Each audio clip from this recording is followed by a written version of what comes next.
A little more than 90 years ago, the Ariens Company started with just 4 employees in Northeast Wisconsin. The worldwide manufacturer of outdoor power equipment is still building on that history almost a century later. Spectrum News 1's Nathan Phelps takes you to Brillion to see how the company shares its past with visitors. One Wisconsin manufacturer is welcoming the public to see its past as the company looks to the future.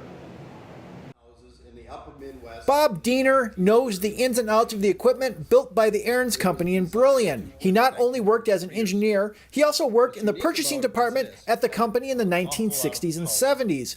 Diener is now a volunteer at the company's museum. I think they're fascinated when they finally get into the meat of it, if you will, and some of the history that's behind it, because now it's not just sitting in their garage.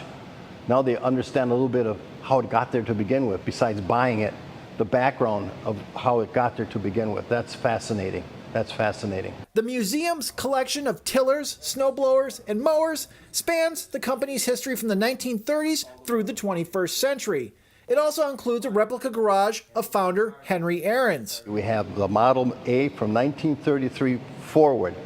How many people can say their company saved that many different machines? We still have snowmobiles from 1970. How many people have one of the Ariens snowmobiles yet? We do, you know. Development of that rotor tiller by Henry Ariens kicked off the company in 1933.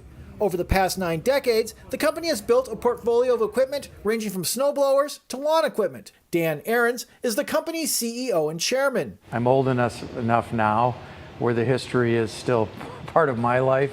It's not the generation before me, but you know, growing up, working with my grandfather, never really met my great-grandfather Henry, but I knew about him.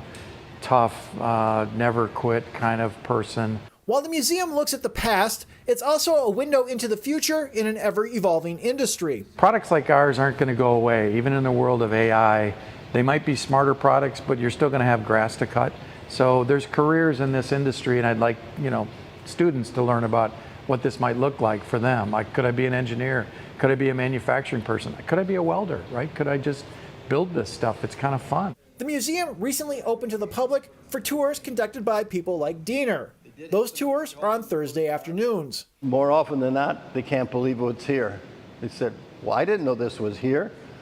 Boy, this is really interesting. We didn't know you guys made that kind of stuff. Wow, look at the history of that. I didn't know that you could do that kind of stuff with your equipment. With equipment that serves residential and commercial customers around the world, the museum is a look back at the DNA that moved the company to where it is today. In Brillion, Nathan Phelps, Spectrum News. That's pretty cool. And like you said, somebody's always going to need to cut the grass. The museum and retail store is open to the public. They have guided tours between 1 and 2 and 3 p.m. Admission is free. Donations are accepted, though. The museum is also available by appointment. Good summer thing to do.